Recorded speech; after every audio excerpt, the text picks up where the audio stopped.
Hi, IFM Talks. So joining me today is Kate Lovell, Director of ESG and Client Experience and a board member at Cleanology, someone who's playing a key role in redefining what modern leadership in facilities management looks like.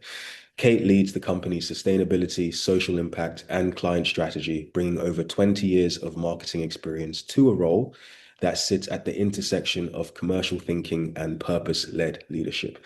She's been recognized as one of the UK's top 50 workplace leaders for driving cultural change and was a finalist at both the National Sustainability Awards and the Facilities Management Awards for Women in FM. Kate is also passionate advocate for responsible business, championing women in facilities management, and supporting the next generation of leaders in what remains a male-dominated industry. So, Kate, that was a mouthful, but it's an absolute pleasure to have you on the podcast. How are you doing this morning? Good, thanks. You made me sound really good there, so I appreciate it. Thanks very much. No, I'm just doing my job. I mean, you've achieved so much, and I'm sure there's so much more for you to give. So it really is a pleasure to have you here this morning with me. No, it's a pleasure to be here. So thank you so much. I'm honoured to have been invited. Looking Perfect. forward to it. So, Kate, I have a lot of questions to Yeah. ask. So I'm going to start with your journey and your leadership evolution. So you've progressed from marketing leadership into a broad level position overseeing ESG and client experience. I'm curious to know, how has your journey on leadership and decision making actually evolved throughout that? So I joined the FM industry. So I joined Cleanology just over 3.5 years ago. I had come from a manufacturing company before, so a typically male-dominated industry again. I was approached for the role here at Cleanology, and they were like, "You do realise this is a cleaning company?" And I thought, "Oh, okay." I've never worked for a cleaning company before, but the story that they gave me was like phenomenal. The actual backstory of what I would have to work with as a marketeer at the time. So I joined as head of marketing, and the idea was that I would build a team, build a strategy, and take us to the next level of growth. I quickly came in and realised that actually there was a real opportunity for us to do some like targeted growth marketing and up our game in terms of digital marketing, and that was something that we didn't have before. So I would say that I spent the first sort of 6 months sort of learning about the business. Within 3 months, I had the strategy in place, and we started to grow the team based on needs. I would say probably the most I learned was like spending so much time with the sales team, finding out what they wanted to sell, how they were selling, the issues they were facing, but also going out and meeting the cleaners, going out and meeting, like spending time with operatives. And I think because of my experience, I've been in the game quite a long time, marketing game, I've probably done almost every marketing role that there is to do. So I knew what was needed to be done, but also by bringing people in, and I brought quite junior people in to obviously mentor and grow them. And to obviously help sort of mold them into how the company needed them to be. But because I'd done their jobs, it was kind of, we built this rapport and this relationship where it was easier for me to mentor them because I'd walked through their journeys myself, and I'd done the stuff they'd needed to do. And we all have to do things that actually probably are a bit boring, but then throughout that time, I've kind of watched the team grow, which has been amazing and shine. And I've learned a lot. I have a neurodivergent member in the marketing team, and I've really learned a lot myself about how to manage and adapt my management style. And like, she's thriving, shining, and it's so wonderful to see. And she's just been promoted as well, and also but bringing in teams and mentoring them, and I guess building them to success, and they're all like thriving within their roles. They're all women, actually. I did have a guy at one point. He was brilliant, but unfortunately he wanted to go and work in tech, and you can't really argue with that. So I had to do that. And then obviously then day I was offered to become a marketing director, and obviously happily accepted. And then throughout all of I've been doing, I think since I started, I really realised that one of the key things that our USPs, but I'd say our value proposition is based on ESG and sustainability. It was the one thing that we did better than the competition. Mhm. And I would say probably now 50% of our clients choose us because of our ESG credentials and the way that we help and work with them. So the ESG role actually came about, obviously, I started to pitch to the board on things that I wanted to bring into the business for us to do in terms of carbon tracking, not just for ourselves, but for our clients. Okay. And it was decided that we needed somebody who could represent ESG at board level. It was the only way it was going to work. So they offered me the job as marketing and ESG director. Which I love, it's really different being a marketing person. And sorry, there's noise coming down. So when people ask, oh, how does marketing and ESG come together? Are you greenwashing or are you just selling it? It's actually, when you speak to somebody who works in sustainability, sometimes it's, you almost need to translate that into what the customer wants to hear. So I'm able to understand the sustainability side of it and the data and translate all of that information and make it relevant for the customer. So it becomes a little bit of a superpower. And it's something that I've done a lot throughout my career. When digital marketing started, I did the same thing. And it's about taking something that you're passionate about and translating that in a way that appeals to and is relevant to your customers or your potential customers. And what I decided and what I learned was that actually we needed to build a relationship with our customers based on the ESG. So almost become like an ESG consultant, because a lot of them were so far behind in their journey. So not just carbon reporting, but meeting with them on a quarterly basis to show how we could reduce the carbon on their sites through changing their products to more sustainable and plastic-free products.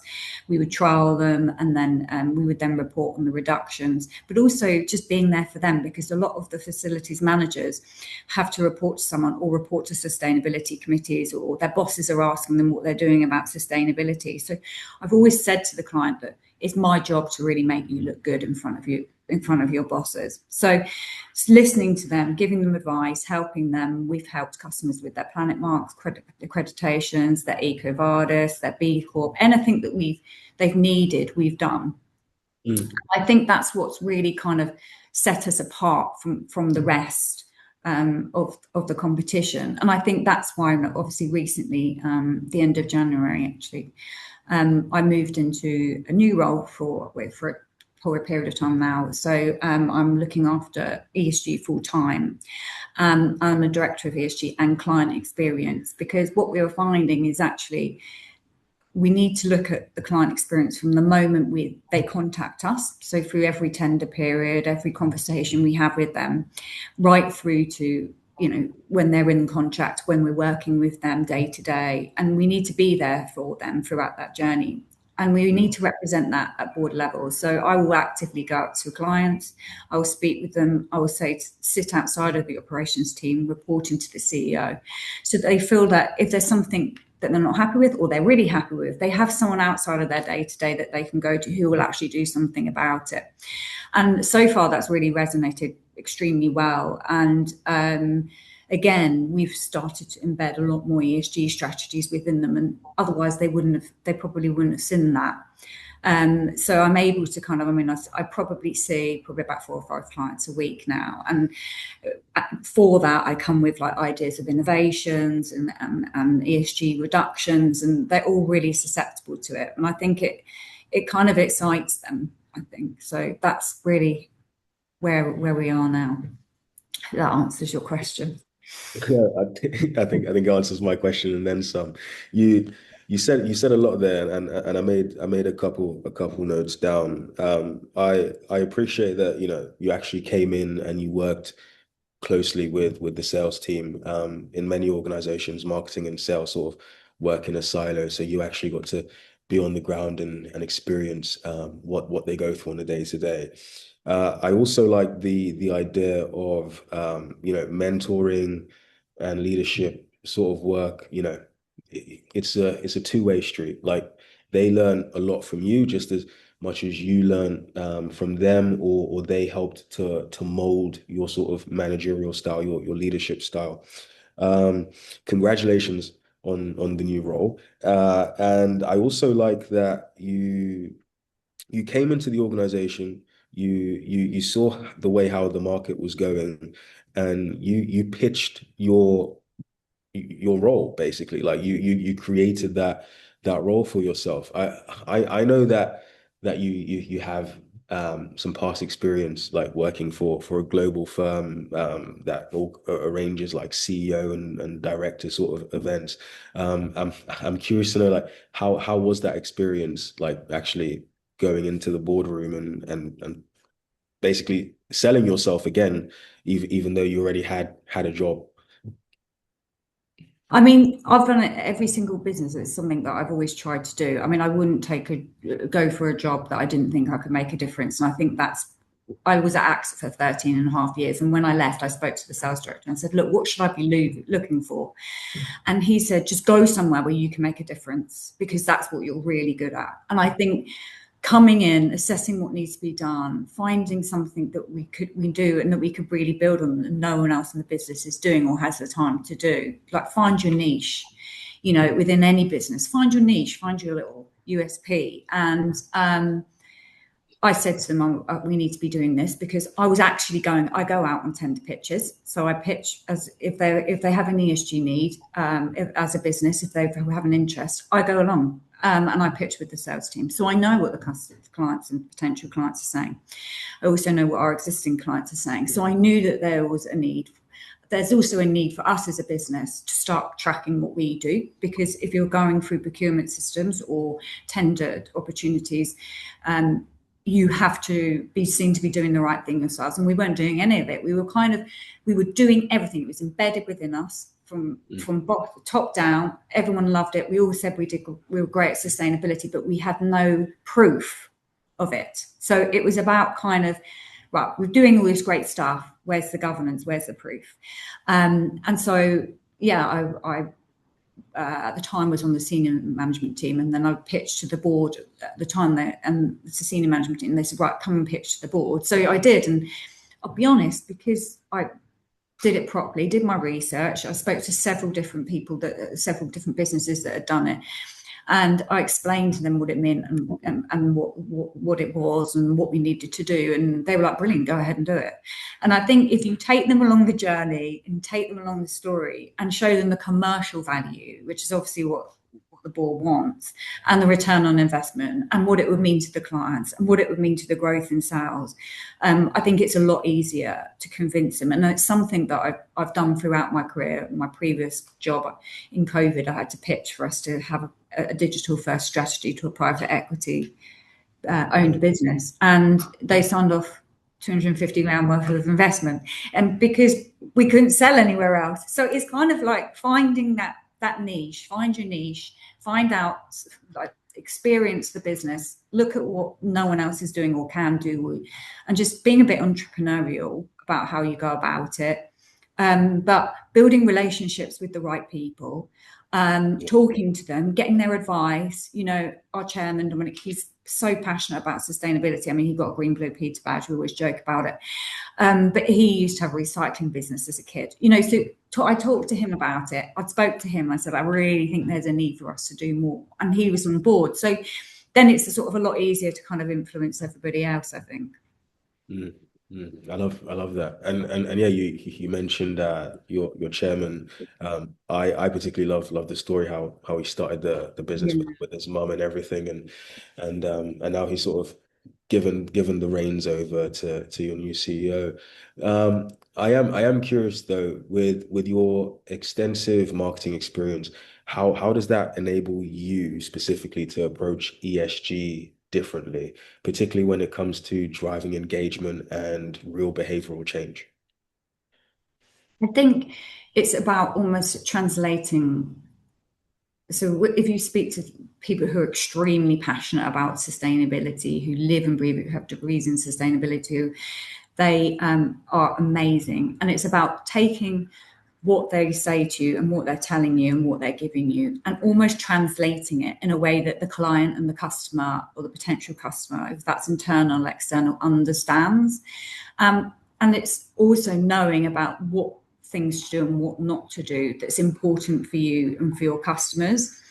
I think, we work with managed agents like CBRE, and I've spent a lot of time talking to them and finding out the things they want. And I think when you're in marketing, it's almost like a superpower to be able to do both, because you're listening, you're taking in the information, but you need to then be able to translate that to the customer so that they understand, because they're not going to have the same level of understanding as a sustainability expert. That's not their role. Their role is to manage and lead and own buildings and make sure they're clean, and that the well-being of the staff is taken into account and everything runs smoothly. And it's not their job to be sustainability experts. They want to partner with people who are sustainability experts, but they need to be able to articulate that back to their clients and their superiors and their sustainability committees. So it's almost like a translation piece. So making it real to the customer, making it really attractive to the customer, and listening to what the customer wants, and then trying to find out the information that's relevant to them, I'd say. Nice.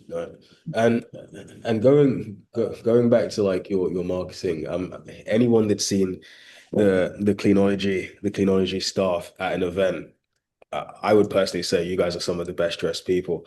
I recently listened to a podcast with yourself where you described your rebrand as a labor of love. I just want you to sort of go deeper into that. So like explain that statement to me and our listeners. What did stepping back from those focus groups teach you about the business? So first of all, we were banned, especially Dominic, because obviously, as you know, he started up the business with his mum, and his mum started and he took over. He created the green flag. That was his, right? And everyone knew us for the green flag. I mean, you see vans now running around, they're copying it. And we were sort of challenged, as like, when I came in, I was like, we need to have some brand guidelines. We've got a logo, 2 colors and one font. We've got nothing else. Like, we need to have some brand guidelines, and we need to have like a brand journey across all of our customer touch points, right? And it all needs to look and feel the same. Like, our website looked completely different. Our sales pitches were completely different. Our internal client presentations were different. Our social media was different. So we needed to have an identity that told the world who we were. The flag just sort of said, we're a British company and it was in sustainable colours. And we were having problems in Wales and Scotland and places like that, because they don't like the Union Jack.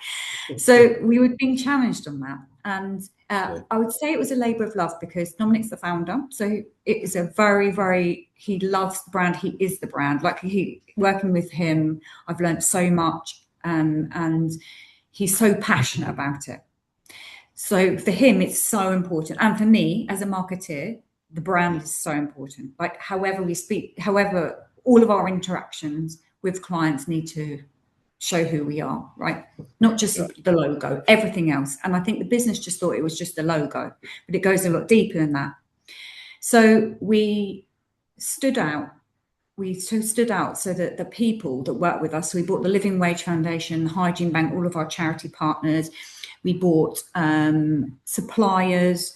We brought in customers, some newest customers, some of our oldest customers. We actually brought in team members as well. And we did about 5 sessions where we brought in a brand strategist, and they completely looked through, got in underneath the skin of who Cleanology actually is and why it's important, what's really important. And then they had the challenge as an agency to go away and come up with something that Dominic liked, which, when he created the logo, it wasn't going to be easy for them, right? We probably had about 15 iterations of the logo before we saw what we had. Yeah.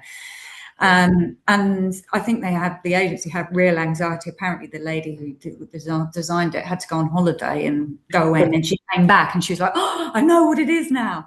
But it was really kind of listening to them and what was important, and cleaning the scientific way was our strapline. It didn't really mean anything to anyone. A lot of our customers thought that the flag was offensive, almost sometimes far right. But what we do as a business, and what's the most important thing of our business, is our people.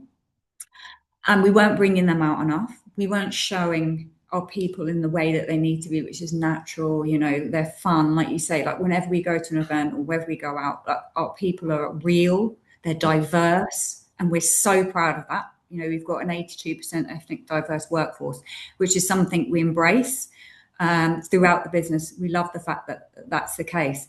So we needed to bring that out more, first and foremost. The second bit was the planet piece, so the ESG pieces, all of that needs to come out. And then the last bit was the future, the innovation. So a lot of our customers pick us because of how we pay our people, right? So we do the real living wage.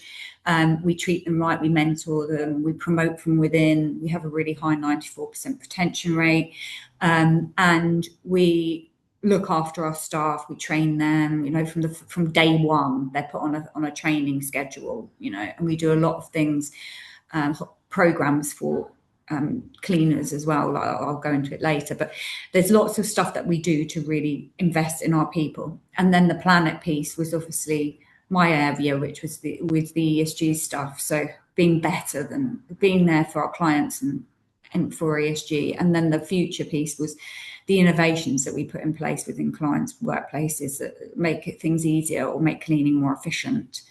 And I think the people, planet, future is kind of what we came up with. And then the colours were all put in front of them, the typeface, everything was floated past them to say what is Cleanology and who are they. And then I think by stepping back, I think I probably wouldn't have been so biased, but I think Dominic would have done, our commercial director at the time, he would have done, because he was selling it. And the labour of love was that our strapline was cleaning done right. And they're like, oh, I'm not sure about that. Stephen, can you sell that? And he was like, yeah, I can sell that, because we do cleaning done right. Doesn't just mean we've done it right. We've done it properly. It means we've done it in the right way. We've paid people properly. We've looked after the environment, and we're planning for the future. So it was a really long 9-month journey before we even got the heart. And then when we saw it, like, we all had goosebumps, and I saw Dominic's face and it just lit up, and I was like, yes, we've got it. That is it. And we realized actually that in our WhatsApp groups, we use like green emojis for our environment. We use different colored emojis, heart emojis all the time. So the heart really was, the people are the heart of everything we do. The planet is at the heart of everything we do. The future with our customers is at the heart of everything we do. So that's really where the heart came from. And when I presented it internally, like, we showed the logo throughout periods of time of how it's evolved. And when they saw it, their faces all lit up, and they were all like, we want some jumpers. We want it from this. We want to use it now. And it literally really resonated with everybody. And they all played a part in that. And we got a bit of hate online about, why would you change it if it is working? Well, it's actually working better than it did before. And people really said to us, this is more you than That's great. than it was before, yeah. And I love when you said, like, it was really, really close to Dominic's heart, because if anyone's on social media, Dominic is the poster boy for Cleanology. Yeah. Even when it's a case of testing out the first batch of was it the electric vehicles. Yeah. And I would say the only even leader that in terms of that I know somewhat personally or have met would be our own. So like Philippe, he really drives the brand of Infraspeak. And I like that you included your team, because I said this to my team recently, like, we are the distribution, like the leadership have set the tone, but we can't expect them to constantly carry it, even if they want to. So I absolutely love that. You mentioned the heart, right? And you mentioned seeing Dominic's face light up. I'm curious to know, what does the heart represent to you personally? I would say everybody that works for Cleanology says the thing that they're most proud about is the people, right? The people who work here. And everyone gives their heart and soul every single day when they come into work to do the best that they can for the business and for the clients. And I think that's what it means to me. Like, it really is, like, if you walk into the office, if you have conversations with people, they really do, like, care. Like, if they got a low score from a client, they'd be devastated, right? If they get a high score, we celebrate it. If we get a win, we celebrate it. If we don't get a win, if we don't miss out, if we miss it, we are devastated. Like, it really, everyone does, like Dominic, give their heart and soul every single day that they come in, right? And then facilities management is a tough industry, and you have to be very resilient. And, cleaning is a tough industry because you've got people who have extremely high standards. People, the way the market is at the moment, people are wanting to save money. So you really have to go that extra mile. But if you've got the heart and you care, not just about the business, but the work you do, and you're proud of it, and you care about the cleaners. And, I spoke to one of our area managers, and I said, how do you keep getting such high scores, Miguel? And he said, because my cleaners love me and I love them. And if the cleaners are happy, then the client's happy. So that is what it means to me. And I think we even got them involved in the brand values. So we did at a company away day, we got them to come up with what should our brand values be. We then, as a leadership team, went away and I marketized them so that they, could resonate. And now we're then going into sessions where we're going to have focus groups on how we can make sure these brand values are lived and believed throughout the business. The tone of voice was based on what we do and how we speak to people, and we're doing training on that. Everything was looked at, and I think that's really what the heart means to me. That's great. That's a lovely response. As a board member, not just a director of ESG and client experience, but as a board member, how do you ensure that a rebrand like this changes behavior and culture, and it's not just the aesthetics? I think that is probably the most challenging thing for any business. And I think it has to be led by the board, but it also has to include everybody. So you have to speak to cleaning operatives, you have to speak to all of the staff who are going out and meeting with the cleaning operatives, you have to speak to customers. But you really have to get people on board. Like, if you just presented to them and said, right, this is what we're doing as a board, we've decided you're going to do this, right? They would just sit there and go, right, thanks, dictators. And that's how they would feel. But I think because we're so passionate about what we do as board team, like, it's a great thing. And we realise and appreciate the fact that the only way you're going to get this brand to resonate externally outside of this business, but also internally, because we needed to change the way the brand was internally, from communication, talking to each other, building one team, like working together. You have to, that's why we got them involved in deciding what they were and what Cleanology meant to them. And then we then said, right, we've listened to you, and this is what we've come up with based on your feedback. Now, how do you feel about this? And then we then took them away and they did exercises on how they felt they could implement it, how they felt they could, how they could put it in place. And then we're going that one step further, where the senior management team, which is the level below the senior leadership team, board team, they will then be responsible for embedding it within all of the departments and making sure that it happened and it's lived out. And then the board team fully support all of that, really. So it's not telling people, it's involving them and help making them believe and feel, because it's the truth, that they were involved in us getting to the point where we were. That's great.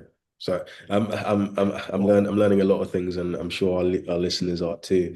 Going back to a point that you mentioned, you've been, well, with this recent promotion, you've been promoted 3 times in just under or just around 3 years. You've got a 94% retention, and there's a lot of internal progression within Cleanology. What philosophy underpins that? I think it's about recognizing talent, mentoring talent, wanting people to be the best they can be. We'd love them to stay within the business, and we're so proud. I mean, so basically, I would say, I think it's of our managers, 78% of them actually work cleaners, right? So they know what they're doing. This is the managers, the area managers, the ROMs. They've all done the job, so they can have better conversations with the cleaning operatives, and because they understand. It's just like me with marketing. I've done every role the team's done. And I would say that it's so important for us. I mean, we have an L&D team, which, we have personal development plans, and it's so important that we work with and mentor and inspire. And as leaders, that's our responsibility. As board members and leaders, that's our responsibility. But to ensure you can't do everything they want, but you're giving them the support, you're giving them enough autonomy for them to feel like they are responsible for their own destiny and their own roles, and you are supporting them when they need it, and encouraging them and helping them to thrive. And I think that's something that is really important. And the longer you keep someone in the business, the more they learn, and I think that then benefits the whole business. So bringing new people in is great. You need to do that as well. Like I've had to bring in some Gen Zs, like they can do things that I can't. Do you know what I mean? Like I've learned a lot from them. You have to bring in people that don't do what other people do as well. As you grow, you have to bring in new talent. You have to bring in new expertise. Otherwise, you won't be able to grow. But also making sure that you look after the staff you already have got, and that you give them the chance to go to that next stage if they want to. And you mentioned mentoring there, but I also know that you do you provide English lessons as well as training. Mm-hmm. How do you align that with commercial performance? So it's actually when we're tendering or pitching to a client that it's quite common. I mean, they love the fact that we do English lessons. So the customer loves that, and they actually buy into it because of the fact that we do it.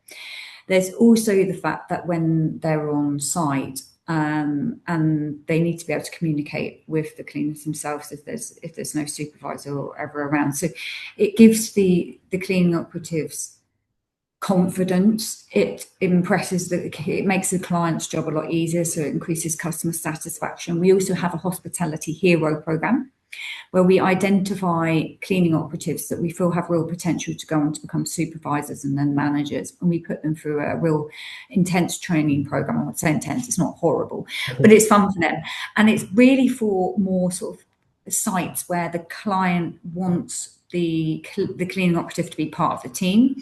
It gives them confidence, so that if someone comes up to them and says, "Where's the toilet?" right, they'll be able to say, "Right, here's the toilet, let me guide you." And it makes them become more of I'd say the hotelification piece, the hospitality hero in the building. Of they're not just a cleaner, they've actually got a role, and they're actually there embedded within the business, and they can help people. And then they're then mystery shoppered. So we get mystery shoppers, or someone will come and watch and see how they're getting on, and we do research on it.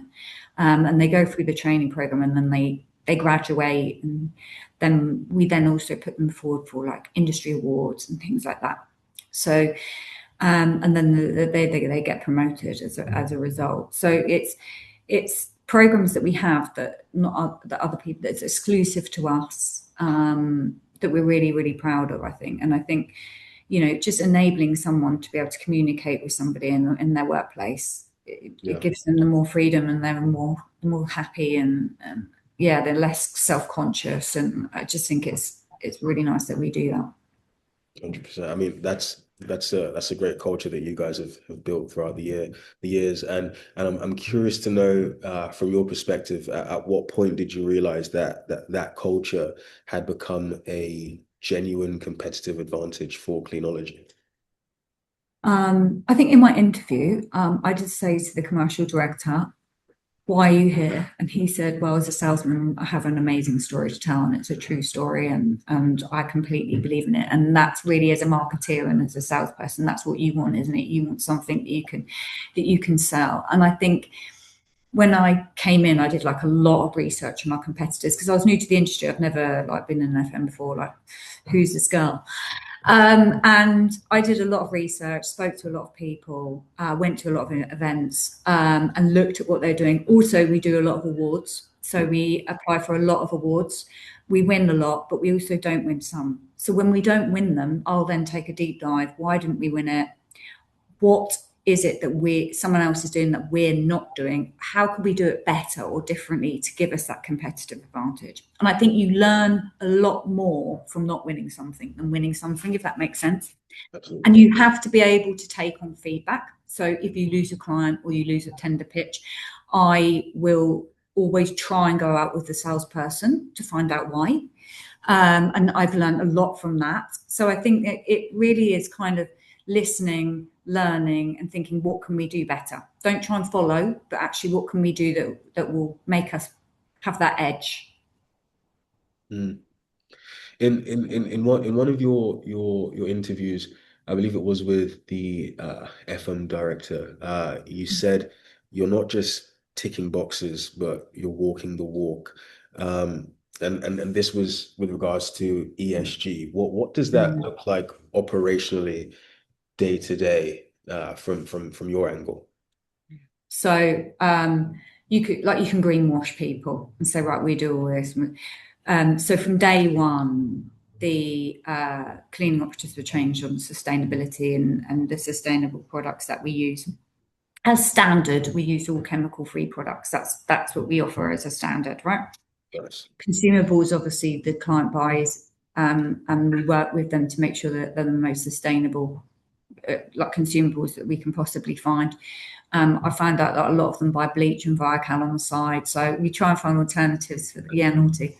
So we ban bleach, aerosols, everything on all sides, and we give them alternatives that are either cost neutral, so they're not having to spend any more, or less, so that they're not having to spend more money on things.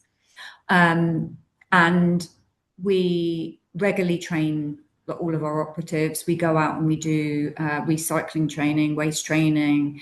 In clients, we offer lunch and learns on sustainability, and everything we do here is sustainable. We've got a sustainability committee. I love these people in the sustainability. I've never worked with such a passionate bunch of people before.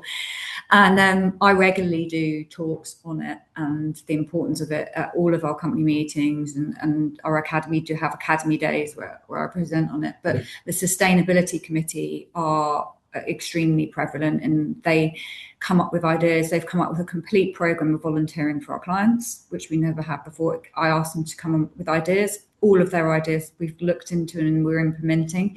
So we're actually doing, as a business, everybody is involved in it, and they're all really, really passionate about it. And I think a lot of them say it's one of the reasons why they joined the business. One of my team actually said the reason why she wanted to work with us, why she applied for the job, was because of our sustainability credentials. And I think you'll find that sort of millennials and Gen Zs and think, apart from that, they want to work for something that is like a company that even looks after sustainability, but also the social impact stuff. And we do so much in terms of like social impacts and social value stuff. And that's something we're really trying to take to the next level now. That's great.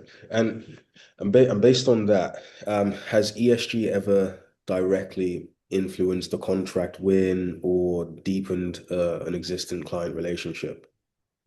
I think we've saved some clients over it, definitely. Our top 20 are very invested in it. That would say existing. I meet with them regularly. We've done a lot of work, just say 40% reduction in carbon for one of our clients in Canary Wharf. And I've done a 4-year case study for one of our other top 20 clients on what we've done over the last 4 years for them. 50% of people, I'd say, choose us because of that. Our largest contract chose us because of ESG. Fantastic. So that's how real it is. And when you're going through like procurement systems and larger businesses, they all ask for it. They ask for your carbon measurements, everything. So it's really important now. We also have helped our largest client with their EcoVadis. You know, we've done Planet Mark, we've done B Corp stuff for our clients, Yeah. and it's definitely something that we offer that probably I don't think many other cleaning companies do. But yeah, they do choose us because of it. And I'm always getting emailed and invited and stuff to speak to them, and yeah, so it's very, very, very important, I'd say. That's great. And you in there in that answer you mentioned B Corp and EcoVadis.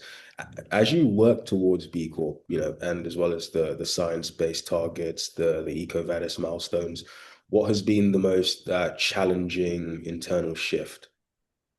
Um, I would say I've had to change the business mindset. Like business travel is obviously one of our highest things that we do, like flying everywhere, things like that. Like more people are getting the bus. We're even going to start up a line bike scheme where actually you can claim back your line bike fees to commute into work and things like that. So things like that is how we've dealt with it. B Corp, we're nearly there with. I mean, that is intense. I would say that just the biggest thing is time and making sure that you can prove everything you do. And I think that's where my ESG role came into play. Is that it's making sure you've got all of the right policies, it's got the documentation, etc. We just started EcoVadis yesterday, so that's exciting. And I mean, we do work with consultants on that just because there's so many things that you need to tick in terms of how you put things and how you express things in both B Corp and EcoVadis, that we probably wouldn't know. So I'm learning a lot from that, and yeah, we're on track for B Corp. I'd be very surprised if we didn't get it. Very disappointed. And then EcoVadis, I think we're aiming for at least a silver or gold for the first attempt, and then you then go to improve as well. And I think it's picking who you work with as well for these things. And I don't think people realise that is that if you work with an ISO provider, for example, that's not UCAS accredited, you don't get any scores for EcoVadis. So yeah, so you have to be doing the right thing, and a UCAS accredited ISO provider will go to your sites. It's intense. So every decision you make has to be the right decision. So you can't just make decisions quickly based on cost or ease. You have to think, right, how's that going to impact that? How's that going to impact that if I do that? Because once you get accredited for these things, you then got to keep them, and you've got to keep showing continuous improvement. Absolutely. So when you're putting new things into place, you've got to think, like, actually, what's that going to impact if I do that?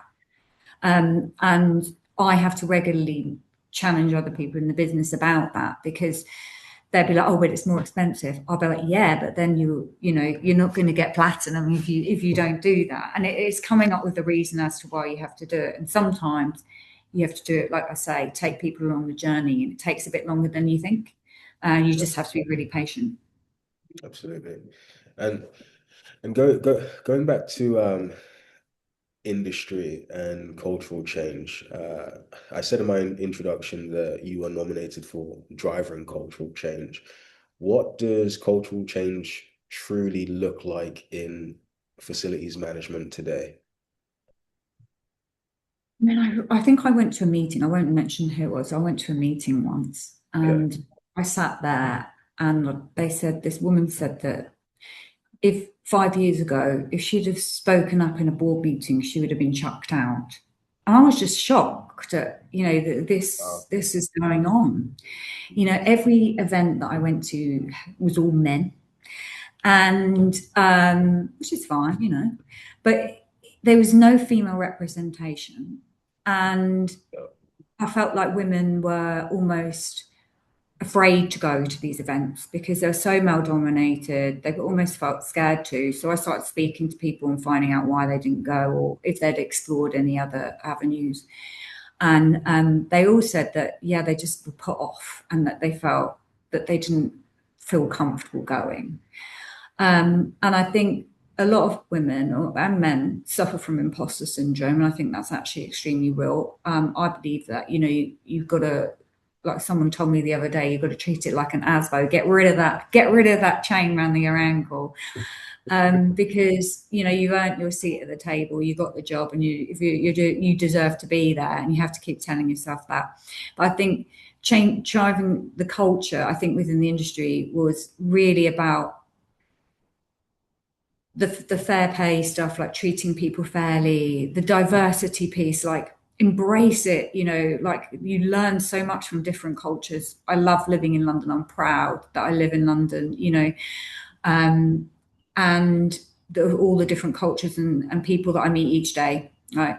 Embrace that, and drive change within the business, like from the top down, make a difference. And if you feel like you're making a difference, and that's great. But I think the real opportunity, I think, for me was the Women in FM events that we've put on here. And we've built a community. And I was like, I basically positioned it to the board and said, this is what I want to do. I want to invite just women. I don't want a breakfast because they've got the school run, or they've got other stuff to do. They won't be there. I want it to be a lunch.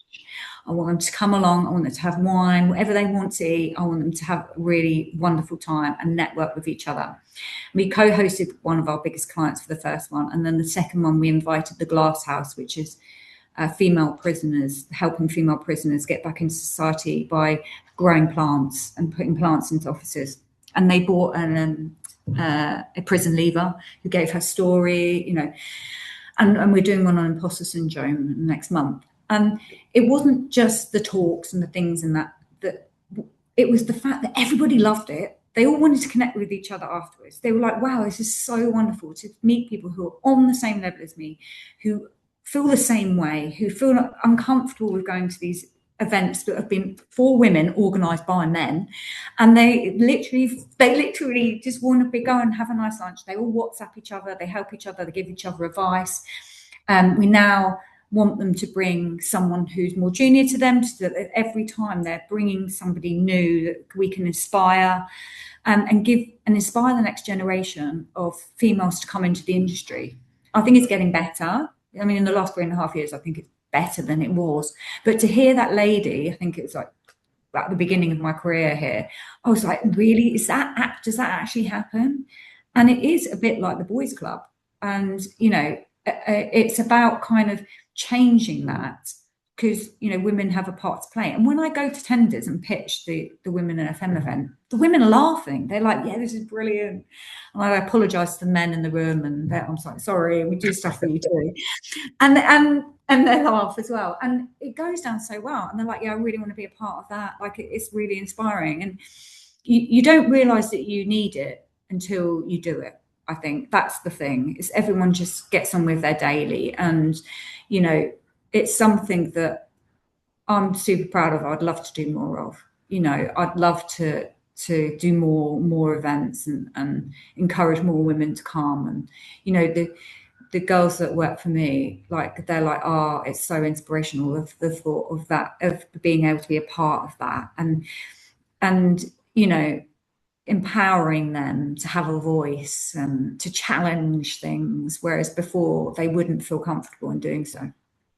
I mean, I don't know about you, the listeners, but I feel pumped listening to you. Like you really are what's the term? I believe it's called an agent for change. And Yeah. I would love to be a fly on the wall in those board meetings, because it seems like every time you're in there and you're pitching something, it's something to push the industry forward, and not just so yeah, that's fantastic to hear. I'm definitely not Switzerland. They say, I'm curious to know, and I think I might know the answer, but if you could shift one perception about the industry overnight, what would that be? actually, when I went to the workplace leaders event, I met this phenomenal woman who's been in the facilities management for like 40 years, and she had a badge that says, I love FM. And her passion was amazing. It was infectious. And I think one thing, the opinion I would change was that it's boring, that it's old fashioned, that it's not important. Whether you like it or not, you're changing people's lives every single day, right? Everyone's going into work or to a workplace, or and you're trying to make their lives better and more comfortable. I think it's extremely fast paced. So you're not just sitting on your laurels all day and doing nothing. It's so fast paced. Everyone wants to grow. There's so much opportunity. And yeah, if you have that mindset, it is actually it's very exciting. And there's lots of events. I've been said, there's so many events. There's lots of events that you can go to and meet like-minded people. Everybody I've met is really passionate about what they do. Yeah, it's hard. Like, I'm not going to lie, it's long hours. You have to be resilient. Like, you have to be quite thick-skinned. But I would say that, yeah, it's not boring. It's fun and it's fast-paced. And if you want to work somewhere like that, then this is the place for you. Fantastic. And with your new role and everything that you've just said, over the next 12 months, what defines success for you personally as well as professionally?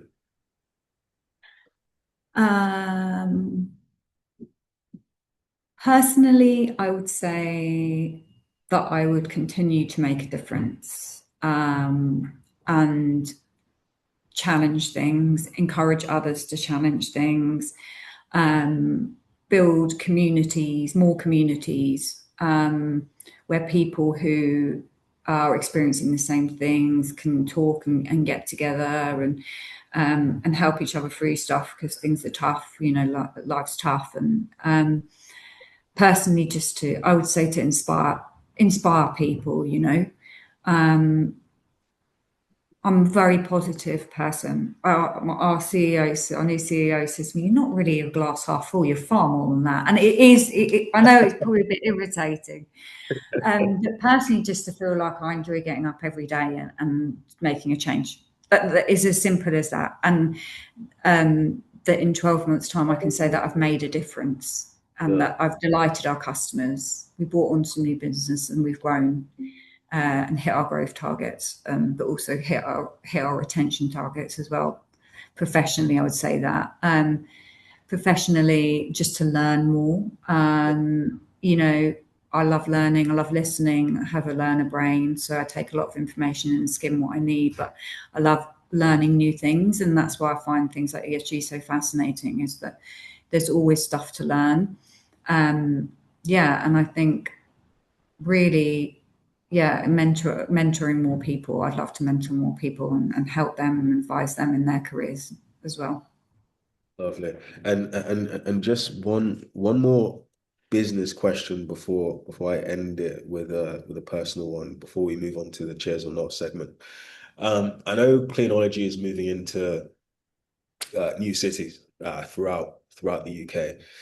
How do you scale nationally without losing that people first DNA that you guys have built so far?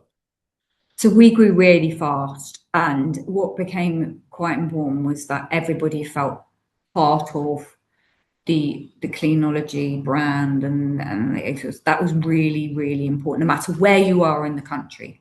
That we have an office in Wigan now, and we have hubs throughout the country and people spread throughout the country. And the key thing for that as a marketeer hat on, was internal communication. You have to communicate with people. You have to make them feel part of the team. You have to make them feel that no matter where they are in the country, they're valued, right?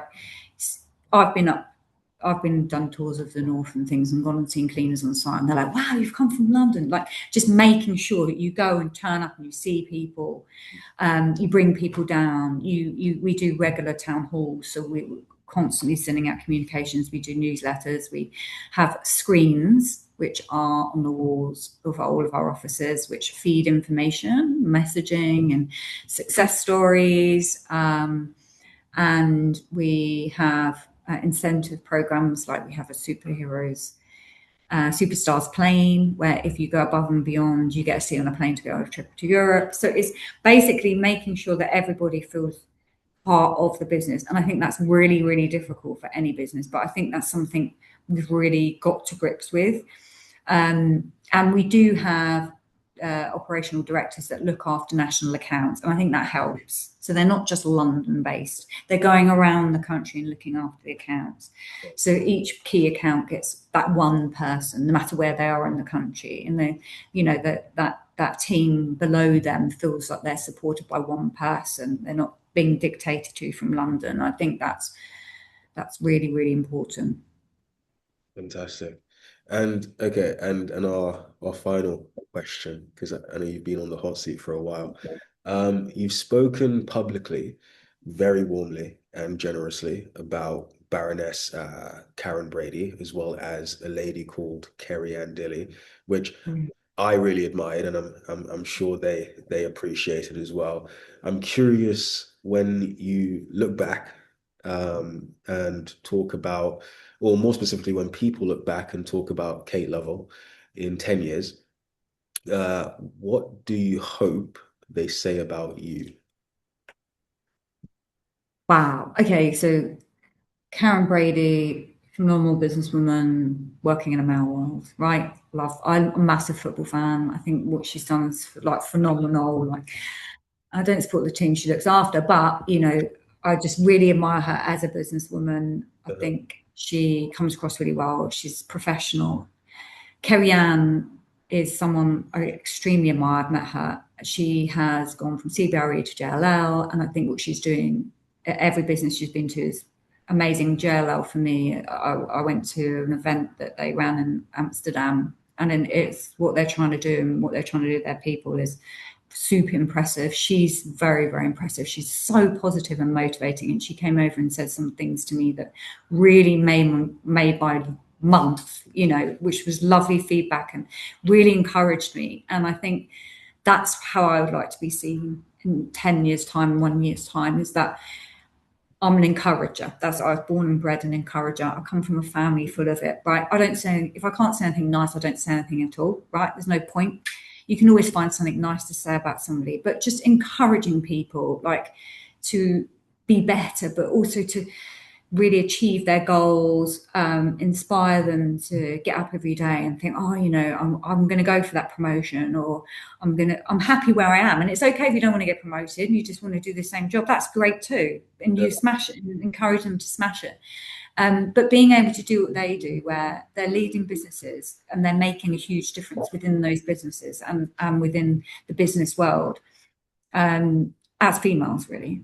And I don't think I'm a man hater, because I most definitely am. I've got 3 brothers, amazing dads. My dad's my best friend.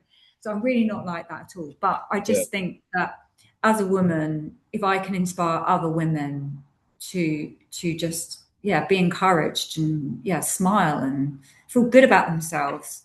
I Yeah. had a lady on the tube last night who had headphones on. She stopped me and she goes, I just want to tell you, I think your style, your outfit's amazing. And I was like, wow, like, this lady. And then we were chatting for about, and I said, I think yours is. And we were chatting. And that doesn't happen in real life, you know, but it did. And I thought it's so encouraging for other people when you're saying things to them that make them feel better about themselves. So Yeah. that's really how I would like to be remembered.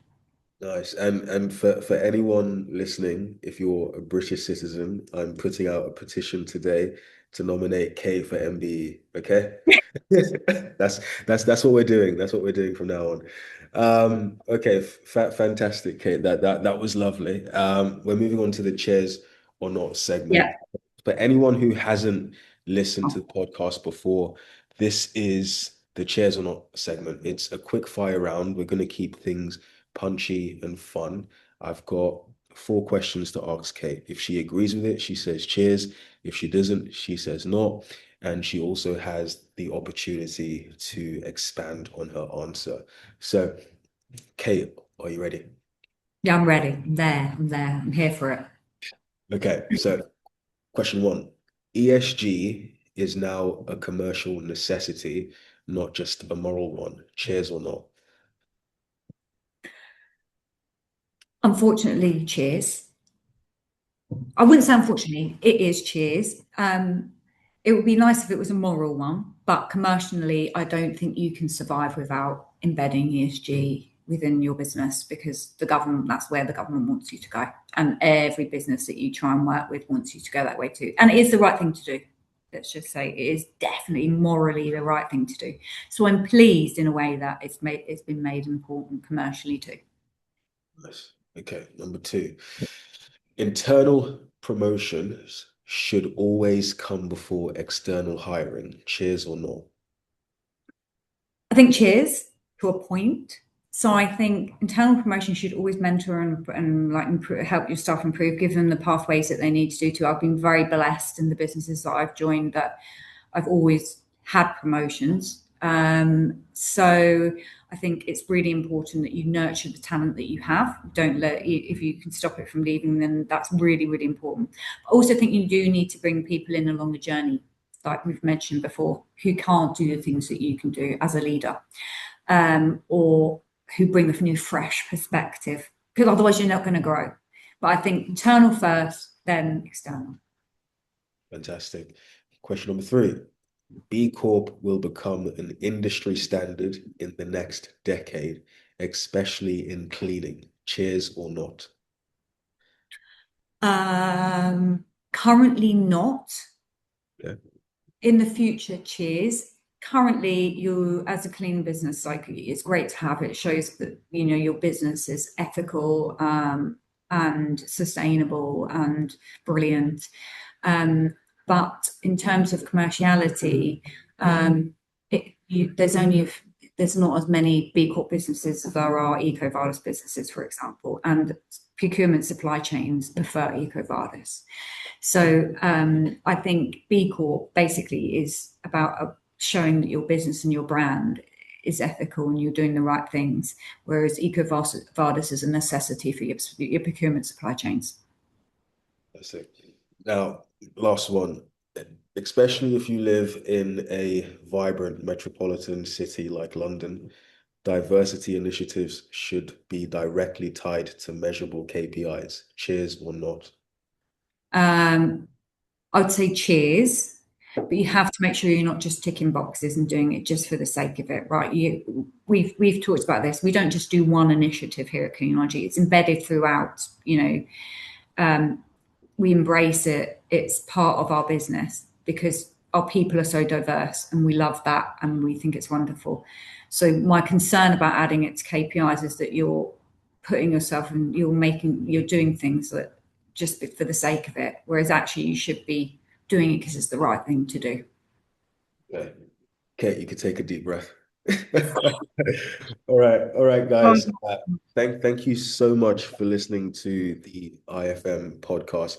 Kate has been absolutely phenomenal. I've simply just been myself, and you guys are awesome. So wherever you're watching this or listening to it, give us a like, a follow, a rating, and catch you on the next one. Bye now. Bye. Thank you.